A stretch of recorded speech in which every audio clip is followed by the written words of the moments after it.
Hi everyone, it's Ayana here, and welcome to the Poetry Center.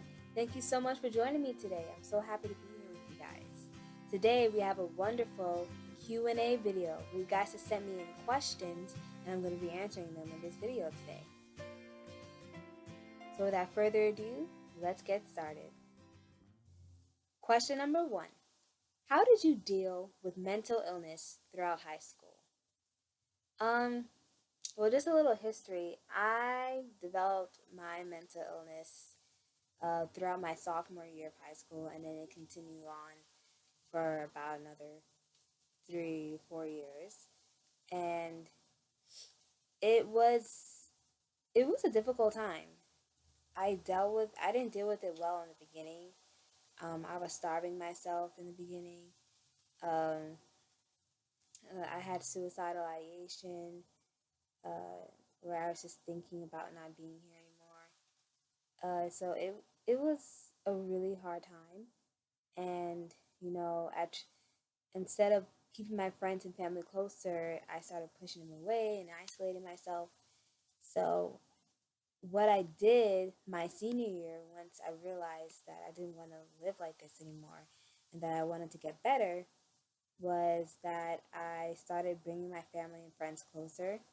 And that took a lot of energy and it took a lot of strength because I didn't have any energy or strength at all. I didn't feel like I had any fight in me, but I found that little ounce of energy and strength to push through. And I started contacting my friends and talking to my family little by little. And it started to get better. Once I started opening up, that is when I was able to deal with my mental illness. It was when I started opening up and when I started talking and voicing my struggles. That's when I really started to become much stronger, much healthier, and I was able to deal with my mental illness in a much healthier way. Okay. Question number 2. How did you talk to your parents about your mental illness? How did you start the conversation? Well, initially, I started the conversation by just sitting my parents down and telling them that I think I have depression, I said to them. And it didn't go so well. It's very hard for parents to hear things like that, especially coming from their child and come from someone that they love. And so when I initially told them that, they didn't believe me. They didn't want to believe me. Um, they didn't think it was real. They didn't think it exists in me, that it could exist in me. And so we had a hard time in the beginning. And I didn't talk to them again about it for like another year. And what really sparked me to try again was my therapist. She said, it's wonderful to have the support of your family. You need your loved ones surrounding you and supporting you and being there for you. So I encourage you to talk to your parents again. And I did. And instead of talking to them, I actually wrote out a letter. Like, I get all of my feelings and stuff out in my writing. That is what helps me the most. And that is what helps me paint a clearer picture of what's going on inside of my head. So I wrote them a letter. And that really started just a wonderful conversation. They were so open. They were accepting. They were understanding. And I think just having a clear outline of what's going on and, hearing my side of the story is what really brought us closer together. Okay, and on a lighter note, last question. Can you give us more details of your upcoming books?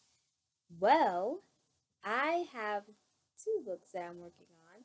I'm so excited. I know you shouldn't be working on 2 books at once, but I'm just super excited about these projects that I just had to get started. My second book is, I can tell you the title of it. It's called The Recovery Process, Recovery from Disordered Eating and Depression. And I'm so excited about this book. I'm almost finished with it, by the way, and it's actually a collection of journals. And I'm just super excited about this project. I think it's going to help a lot of people, and it's going to help myself as well. You know, to just give myself closure and just give myself strength. And I think it'll give a lot of other people strength as well. And my third book is actually going to be my first novel. I'm so excited. I can also tell you the title of the third book is called The Girl with the Purple Umbrella.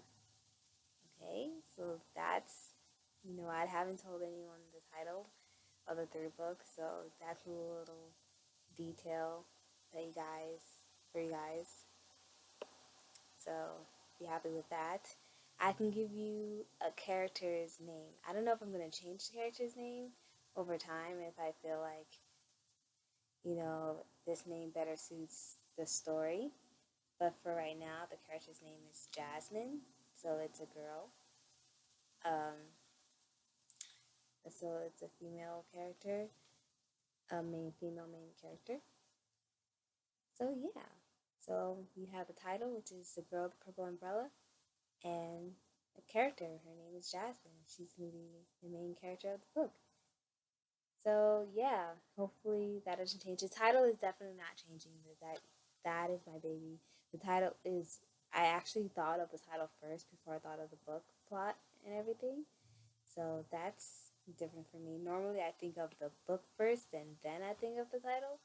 But I just had this title just came to me from one of my poems, and now um, I can't shake it, and I'm like, this has to turn into a book, like a novel. So I'm super excited about all of these projects that I'm working on, and I just know that it's gonna be great, and I'm so excited to be sharing everything with you guys. You guys are awesome. So that's it for an old teen Q&A. Thank you guys so much for joining me today, and love you guys. Bye.